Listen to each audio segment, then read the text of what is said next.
말씀 마태복음 6장 12절 말씀 같이 한번 읽겠습니다.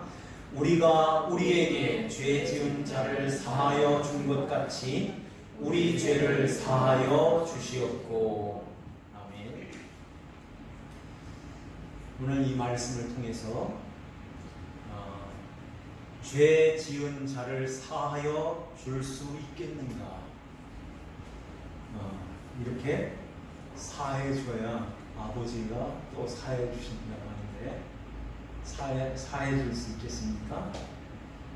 어떻게 사할 수 있겠습니까? 남의 죄를, 남의 허물을 어떻게 용서를 할 수 있겠느냐는 거예요. 그렇게 못하면 여기에 15절의 말씀에 너희가 사람의 잘못을 용서하지 아니하면 너희 아버지께서도 너희 잘못을 용서하지 아니하시리라 말씀하시고, 18장 35절 말씀에도 너희가 각각 마음으로부터 형제를 용서하지 아니하면 나의 하늘 아버지께서도 너희에게 이와 같이 하시리라. 이 말씀을 대하면서 좀 두려운 생각이 안 드시나요? 용서를 안 해주면 이걸 그냥 겉으로 용서하는 그 차원이 아니라 마음으로부터 형제를 용서하지 아니하면 나의 하늘 아버지께서도 너희를 이와 같이 한다. 이와 같이 한다는 것은 위에 빚을 갚도록 그를 옥졸에게 넘기니라. 옥에다 넣었다는 거예요. 이와 같이 한다. 그러면은 우리가 어떻게 자신 있어요? 하나님 앞에 나갈 자신 있어요?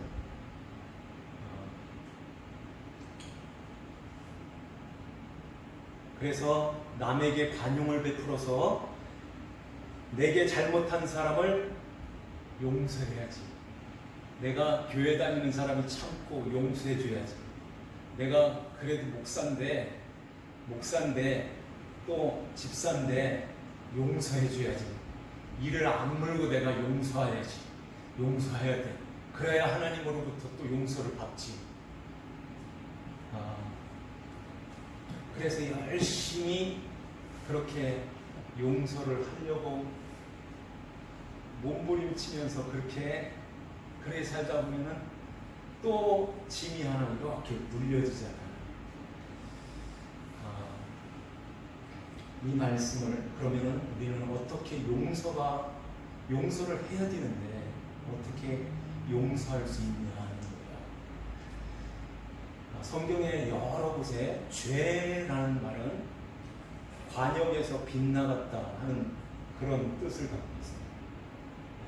그런데 오늘 여기에 있는 죄라는 말씀은 빚진 자라는 말씀입니다. 오늘 그 본문 말씀에 밑에 간주를 보면은 2번을 한번 보세요. 오늘 우리에게 빚진 자를 탕감하여 준 것 같이 우리의 빚도 탕감하여 주시옵고, 이 말씀이죠. 이렇게 빚진 자, 갚을 의무가 있는 자, 이런 뜻을 여기에서 빚진 자, 죄라는 것을 이렇게 이런 의미를 가지고 있습니다. 여기에 이렇게 빚진 자라는 그런 뜻이 있고 관역에서 이렇게 빗나갔다 하는 그런 뜻을 가지고 있는데, 이 관역에서 빗나갔다, 예를 들면은 양궁 선수들이 펜을 향해서 3번 쏘죠. 그러면은 3번 다 맞추면 막 그 중계하는 사람이 펜 막 하잖아요. 그 관역을 향해서 쏘야 되는데 엉뚱한 데다가 막 쏴버리면 그거 어떻게 되겠습니까? 너 왜 그래? 연습할 때 잘하더니 당장 쫓겨날 거예요. 선수 자격이 없는 것입니다. 그러면 하나님 나라에서의 관역은 어디일까요? 무엇일까요? 우리의 착함인가요? 우리의 어떤 선한 율법 지킴 이런 것인가요? 아니죠. 하나님 나라의 관역은 노아의 무지개 언약에서 보여주는데요. 이 무지개라는 뜻은 활이라는 뜻이에요. 활처럼 이렇게 생겼죠? 이 무지개가 어디를 향해서 있습니까? 하늘을 향해서 있어요. 옆으로 있는 무지개 보셨어요? 아래로 있는 무지개 못 보셨죠? 이렇게 하늘을 향해서 이렇게 무지개는 다 그런 모습으로 떠 있죠. 네. 거기에다가 줄을 이렇게 치고서 만약에 활을 쏜다고 생각해 보세요. 활을 당겨서 딱 쏠 때 그 관역은 그럼 어디에 있을까요? 하늘에 있는 것입니다. 그 관역에 그러면은 맞으시는 그분이 하나님이신 거예요. 그래서 눈에 넣어도 아프지 아니하는 그 아들을 이 땅에 보내주셔서 십자가라는 관역에다가 예수님을 못 박으신 것입니다. 그러면은 그 예수님을 이렇게 시인을 당겨서 예수님의 십자가에다가 활을 쏘는 자는 누구일까요? 못된 사람들이죠. 누가 쏠까요? 이 활의 시위를 당기는 그 사람은 누구냐면은 바로 교회인 저와 여러분들인 것입니다. 이게 내가 예수님을 십자가에 못 박았다는 그 시인함, 그 고백이 없으면은 다 관역을 빗나가게 쏘는 거예요. 이걸 죄라고 말씀하시는 것입니다.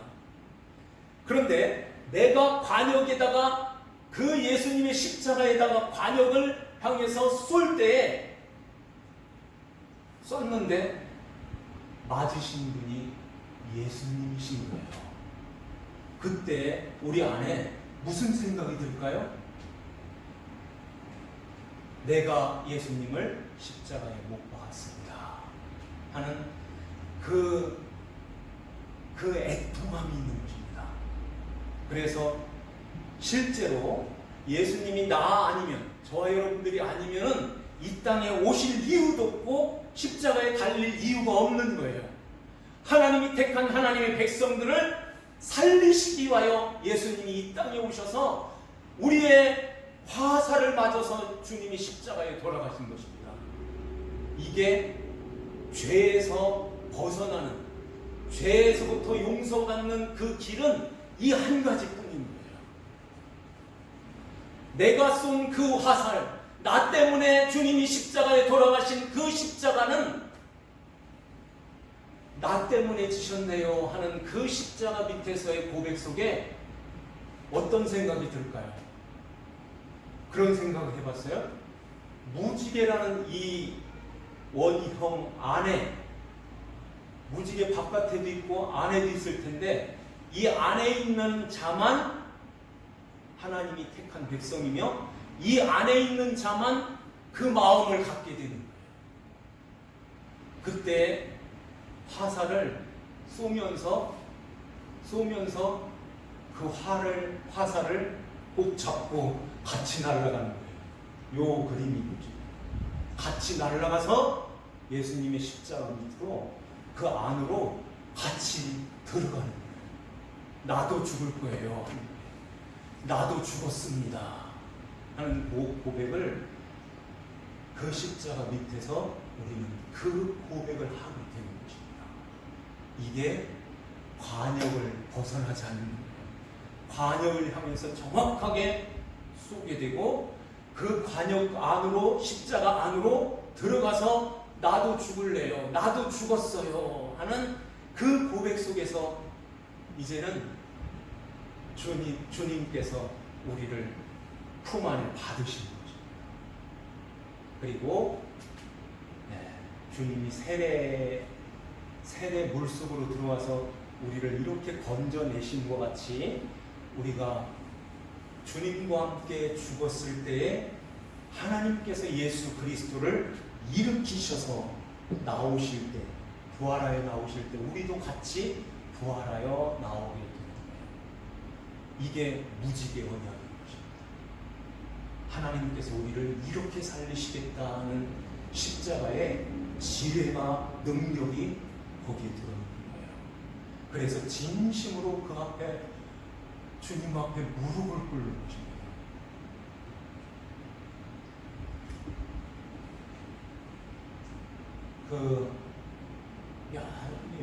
몇 달 동안, 중국 같은 데 몇 달 동안 홍수가 났죠. 우리나라도 한 달 이상 이렇게 홍수가 밀려와서 홍수가 났는데 많은 피해를 봤잖아요. 누가 그런 질문을 해요. 창세기 9장 11절에 보면은 하나님께서 내가 너와 언약을 세우리니, 하나님이 노아에게 언약을 세우는데요. 다시는 모든 생물을 홍수로 멸하지 아니할 것이라, 땅을 멸할 홍수가 다시 있지 아니하리라. 이 말씀을 하셨는데 왜 홍수가 나가지고 죽습니까?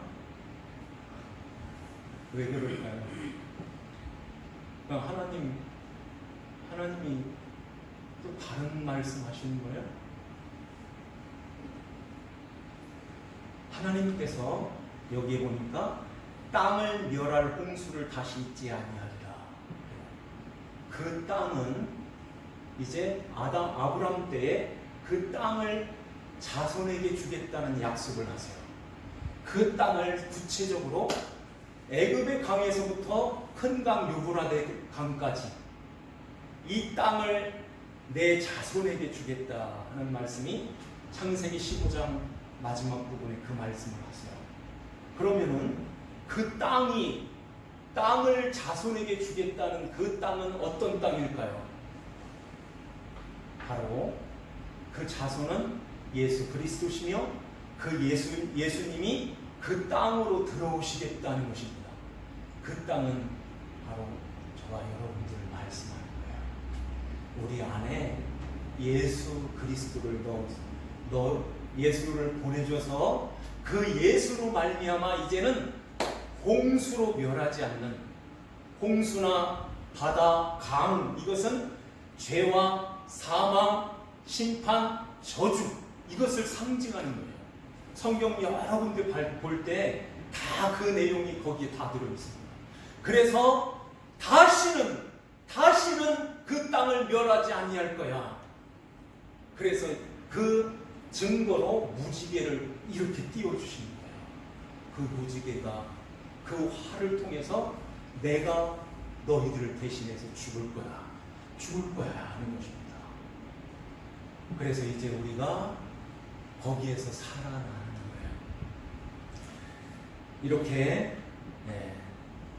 이렇게 내가 십자가에 주님을 못 박아 죽였습니다 하는 그 고백 속에서 용서가 되는 것입니다. 그런데 주님께서 제자들에게 내가 예루살렘에 올라가서 대제사장들과 장로들에게 많은 고난을 받고 십자가에 죽을 거야. 그러니까 베드로가 가나요? 이것은 예수님을 꾸짖었다는 거죠. 예수님 왜 죽습니까? 죽으면 절대 안 되죠. 이렇게 나옵니다. 사탄아 내 뒤로 물러가라. 너는 하나님의 일을 생각하지 아니하고 사람의 일을 생각하는구나. 그것은 관역을 벗어나는 거예요. 그건 죄야 하는 것입니다. 예수님이 십자가에 달리실 때에 대제사장과 서기관들이 거기서 내려오라. 그 기적을 한번 보여줘. 당신이 그리스도라며 거기서 내려오는 그렇게 해가지고선 내가 그러면은 믿어주지. 거기서 내려오는 것은 관역에서 벗어나는 거예요. 강도도 마찬가지예요. 당신이 그리스도거든 내려와서 나도 구원하고 당신도 구원하시오. 관역에서 벗어나는 것입니다. 이건 죄라는 거예요. 죄가 용서를 받으려면 나도 십자가에 같이 죽었습니다 하는 그 고백 속에서 그 관역을 정확하게 쏘는 것입니다. 나 때문에 주님이 십자가에 돌아가셨네요. 그런 것입니다. 그래서 주님이 이 땅에 오실 때 내가 온 것은 섬김을 받으러 온 것이 아니라 섬기려 하고 도리어 많은 사람들을 위해서 대속물로 자기의 목숨을 대속물로 주기 위해서 오셨다 그러죠. 그러면은 하나님이 우리를 섬겨야 되는 거예요. 우리가 하나님을 섬겨야 되는 거예요. 어떻게 되는 거예요? 하나님이 섬기심으로 우리가 살아나는 거예요. 우리가 섬김으로 살아나는 것이 아니라 자꾸 이걸 착각하는 거예요. 우리가 하나님을 잘 섬겨드려서 하나님으로부터 하나님을 감동시켜서 이야 참 잘 섬기는구나. 그래서 하나님으로부터 받아내는 것이 아니라 하나님이 우리를 섬겨주시는 가운데서 우리가 살아나는 것입니다. 그래서 오늘 말씀도 자꾸 그런 쪽으로 생각하면은 맞아. 우리가 우리에게 죄 지은 자를 사해줘야 하나님도 우리의 죄를 사해 주시지. 내가 하나님 앞에 이렇게 해야 하나님이 행한 대로 보응해 주시는 하나님, 행한 대로 갚아 주시지. 이렇게 나가는 거예요. 맞습니까? 이 세상 모든 종교는 자기의 신에게 뭔가 지극정성을 들여서 이렇게 함으로 해서 내가 지은 죄가 하나씩 이렇게 탕감이 되는 줄 알아요. 그래서 온갖 그 정성을 다 하게 되죠. 그런 가운데서 3000배도 하고 3000배 하니까 그래 맞아 이제는 죄가 다 탕감이 됐지. 이제 구할 수 있는 자격이 됐지. 이거 해주세요. 이렇게 되는 거예요. 기독교가 이런 곳인가요? 하나님이 그렇게 하시나요? 그러면 거꾸로 가는 거예요. 하나님은 우리의 섬김으로 사시는 분이 아니라 하나님이 섬겨주심으로 우리가 사는 것입니다. 그래서 오늘 여기의 말씀에 우리가 우리에게 빚진 자를 탕감하여 주는 것 같이 우리의 빚을 탕감하여 주시옵고 이런 말씀을 하시는데요. 이 말씀을 그 마태복음 18장에 보면은 빚을 탕감하는 그러한 1만 달란트의 빚을 탕감하는 그 비유가 나오죠. 그 말씀을 우리가 너무 잘 알고 있어요. 1만 달란트 하면은 마태복음 25장에 보면은 5달란트, 2달란트, 1달란트 주지. 이걸 가지고 장사를 하는 거예요. 그러니까 1달란트도 장사의 미천이 되는 것입니다. 이 1달란트도 엄청나게 큰 돈입니다. 그런데 10,000달란트 하면은 이건 갚을 수 있겠어요? 그래서 그 빚진 자를 데려가가지고선 그 주인이 그러죠. 내 몸과 내 아내와 네 자식들까지 내가 가지고 있는 모든 것을 다 팔아 갚게 하라. 10,000달란트면은 그거 팔으면은 10,000달란트 되겠습니까? 1달란트도 안 되는 거예요. 왜냐하면은 종의 몸값은 금, 은 30개예요. 30개. 은 30개예요. 아내도 종이고 자식들도 종이거든요. 그러면 30개, 아내 거 30개, 자식들 거, 자식이 몇 명인지 모르지만은 그거 다 팔아도 1달란트가 안 되는 것입니다. 근데 그거 다 팔으라는 거예요. 그때 종이 그 앞에 엎드려 절을 하면서 절을 하면서 죽여주세요 이래 나와야 되는데, 불쌍히 여겨주세요 이러면 좋은데, 참아주세요, 다 갚겠습니다. 갚기는 어떻게 갚는 거예요? 어떻게 갚아요? 그런데 주인이 불쌍히 여기셨다 그래요. 그 엎드려서 절하는 가운데서 주인이 불쌍히 여기는 거예요. 그래서 밑에 32절에 보면은, 내가 빌기에 내가 내 빚을 전부 탕감하여 주었거늘. 전부 다 탕감해 줬어요. 10,000달란트나 되는 엄청난 그 갚을 수 없는 그 빚을 다 탕감해 줍니다. 탕감받아서 만세!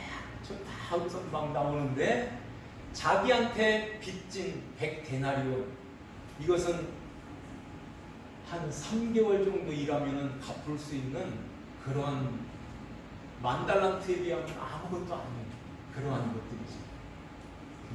목을 잡고, 멱살을 딱 잡고서, 너 왜 내 빚 안 갚어?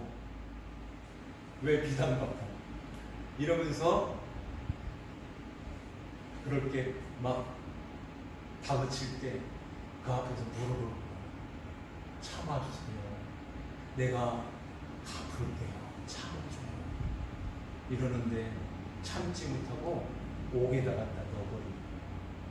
이것이, 요 모습이 저와 우리의 모습인 것입니다. 그래서 임금한테 불려가게 됩니다. 내가 너를 불쌍히 여겨서 다 탕감해 주었거늘. 그러면서 너도 그러면 동료를 불쌍히 여기서 탕감해 줘야지. 주인이 노하여 이 빚을 다 갚도록 그를 옥졸에게 넘기니라. 옥졸에게 넘기니라. 그렇게 하고서 이 말씀을 하십니다. 35절에, 너희가 각각 마음으로부터 형제를 용서하지 아니하면 나의 하늘 아버지께서도 너희에게 이와 같이 하시리라.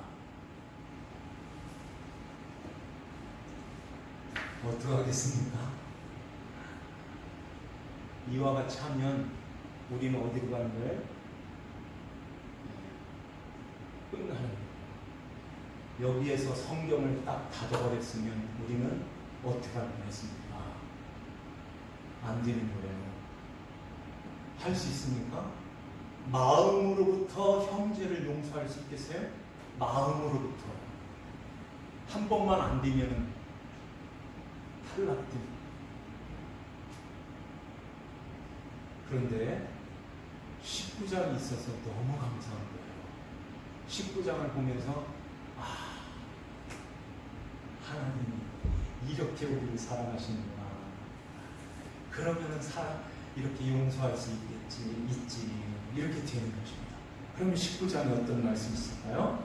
자, 우리 한번 1절, 2절 같이 한번 읽겠습니다. 시작. 예수께서 이 말씀을 마치시고 갈릴리를 떠나 요단강 건너 유대 지경에 이르시니 큰 무리가 따르거늘 예수께서 거기서 그들의 병을 고치시더라.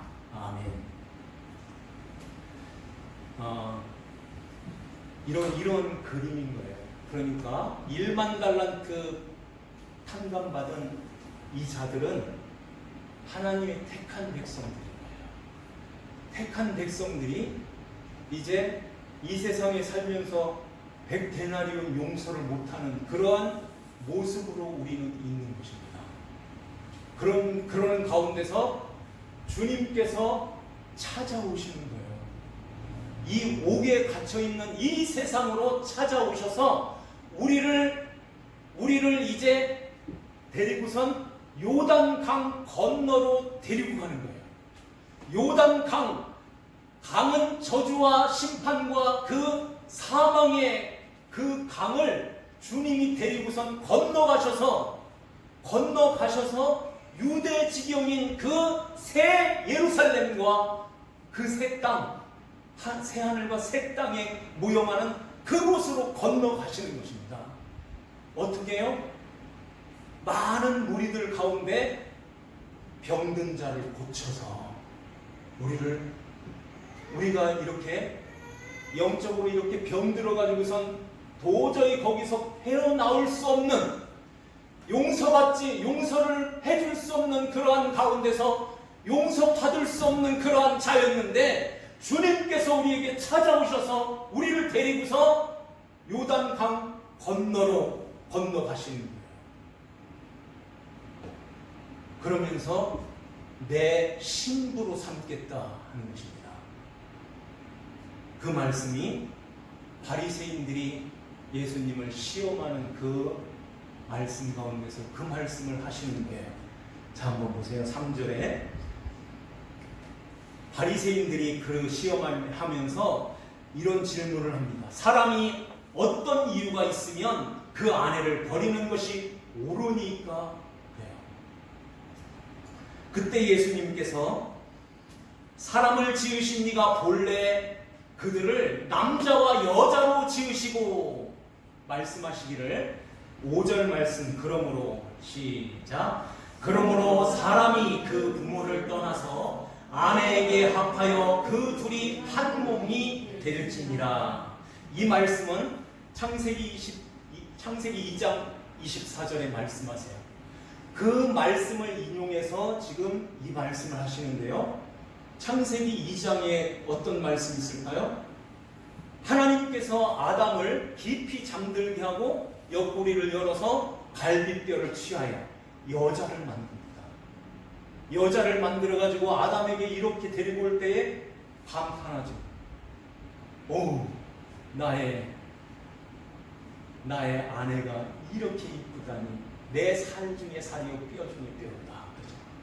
뼈 중에 뼈로다. 내 살 중에 살이로다. 그렇게 하면서 하나님께서 아담에게 하신 말씀이 이 말씀인 것입니다.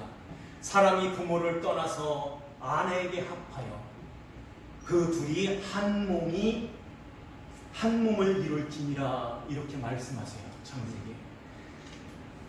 이 말씀은 그러면은 아담에게 하신 말씀인데, 아담이 부모가 있습니까? 아담은 부모가 없잖아요.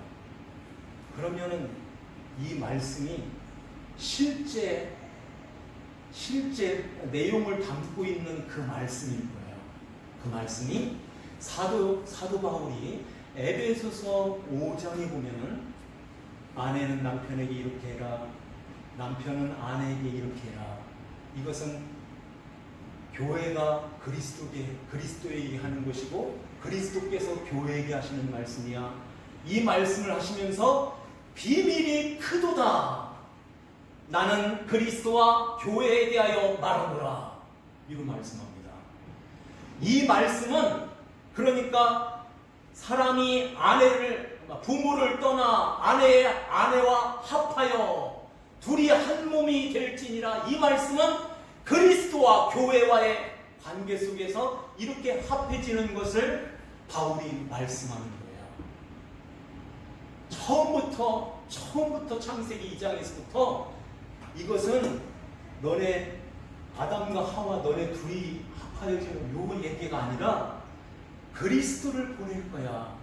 그래서 그리스도께서 이 땅에 오셔가지고선 옆구리에 창을 받아서 옆구리에서 피와 물을 다 쏟으시고 십자가에서 죽으심으로 내 사랑하는 아내가 거기서 살아 올라온다는 것입니다.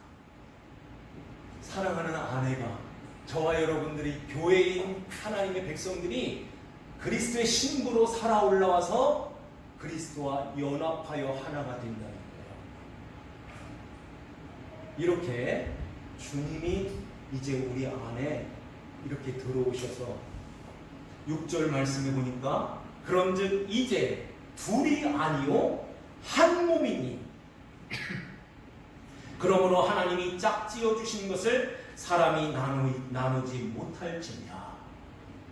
둘이 아니라 이제 한 몸이다, 이 말씀하세요.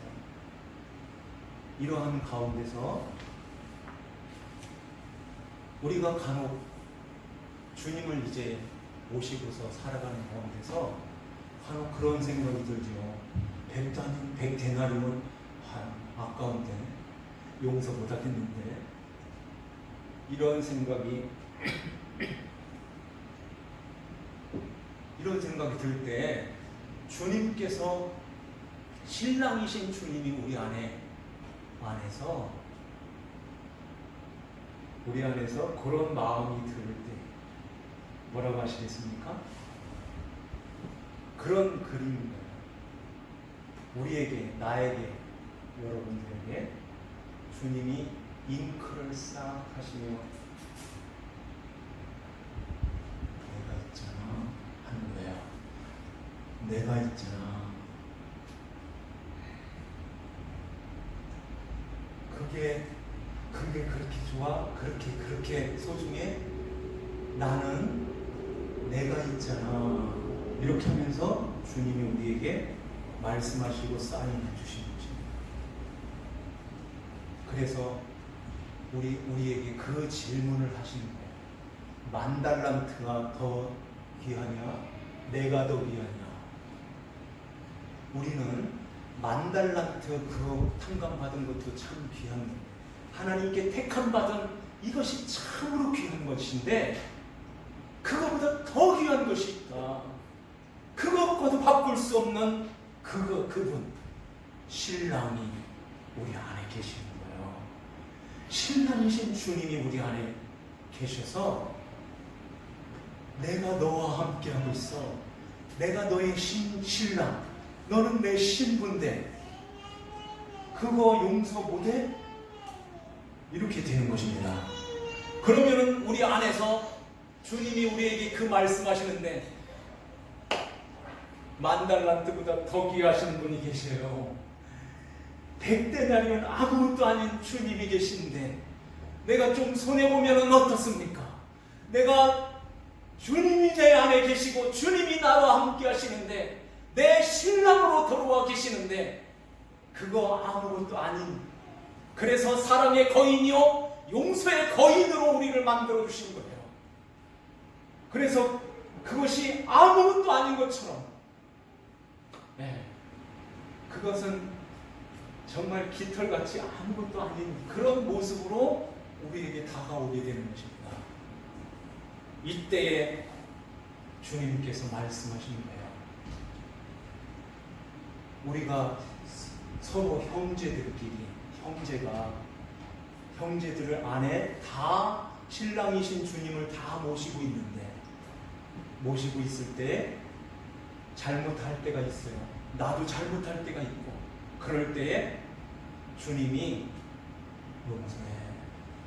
그럼 저쪽에서도 너도 용서해. 이렇게 되는 거예요.